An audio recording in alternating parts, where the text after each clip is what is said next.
లక్షలాది మందికి మన తెలుగు మ్యాట్రిమోనీ ద్వారా వివాహాలు జరిగాయి. తెలుగు వారి నంబర్ 1 చాయిస్ తెలుగు మ్యాట్రిమోనీ.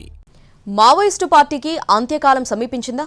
వరుస ఎదురుదెబ్బలతో ఆ పార్టీ జవసత్వాలు ఉడిగిపోయాయా? ప్రస్తుత పరిణామాలు చూస్తుంటే అదే అనిపిస్తుంది. లేటెస్ట్ గా జరిగిన ఎన్కౌంటర్లో ఓ కమాండర్, ఓ నక్సలైట్ మృతి చెందారు. ఛత్తీస్గఢ్లో మరోసారి భద్రతా బలగాలు మావోయిస్టులకు మధ్య ఎదురుకాల్పులు జరిగాయి. బీజాపూర్ జిల్లాలో గురువారం జరిగిన ఈ ఘటనలో central reserved police force cobra commander, ఒక నక్సలైట్ మరణించినట్లు అధికారులు తెలిపారు. ఊసూరు పోలీస్ స్టేషన్ పరిధిలోని తుమ్రెల్ ప్రాంతంలో ఈ ఘటన చోటు చేసుకుంది.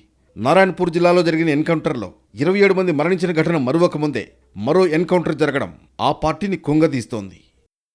మరోవైపు మావోయిస్టు కేంద్ర కమిటీ ప్రధాన కార్యదర్శి నంబాల కేశవరావు మరణంతో ఇప్పుడు ఆ స్థానంలోకి ఎవరు రానున్నారనే అంశంపై ఇంటెలిజెన్స్ వర్గాలు దృష్టి పెట్టాయి. ప్రస్తుత దళం చుక్కాని వంటి నాయకుడిని కోల్పోవడంతో ఆ స్థానం తీసుకోవడం కొత్త వారికి సవాళ్లతో కూడుకున్న పనే. ఈ క్రమంలో 2 పేర్లపై ఇంటెలిజెన్స్ వర్గాలు దృష్టి పెట్టాయి. వీటిలో తిప్పిరి తిరుపతి అలియాస్ దేవోజీ, మల్లోజుల వేణుగోపాలరావు అలియాస్ సోమ పేర్లు తెరపైకొచ్చాయి. ప్రస్తుతం తిరుపతి మావోయిస్ట్ సెంట్రల్ మిలిటరీ కమిషన్కు అధిపతిగా ఉన్నారు. ఇది పార్టీ సాయుధ విభాగం. ఇక వేణుగోపాలరావు పార్టీ సైద్ధాంతిక విభాగానికి చీఫ్గా పనిచేస్తున్నట్లు భావిస్తున్నారు.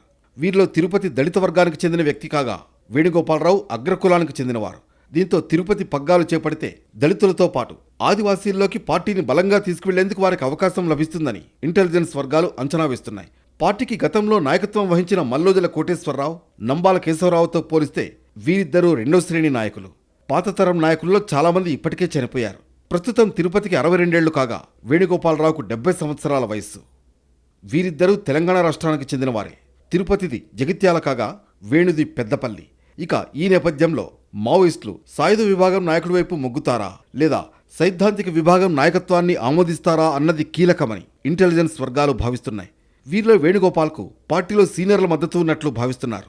ఎందుకంటే ఆయన పూర్వపు నాయకుడు మల్లోజుల కోటేశ్వరరావు సోదరుడు. ఇప్పటికీ పార్టీలో ఆయన్ను అతిపెద్ద నాయకుడిగా భావిస్తూ ఉంటారు.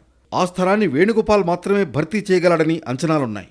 ఇప్పటికీ పార్టీలో ఉన్న పాతతరం నాయకులు ప్రభుత్వంతో చర్చల కోసం ఆయుధాలు వదిలి లొంగిపోవడానికి సిద్ధంగా లేరని అధికారులు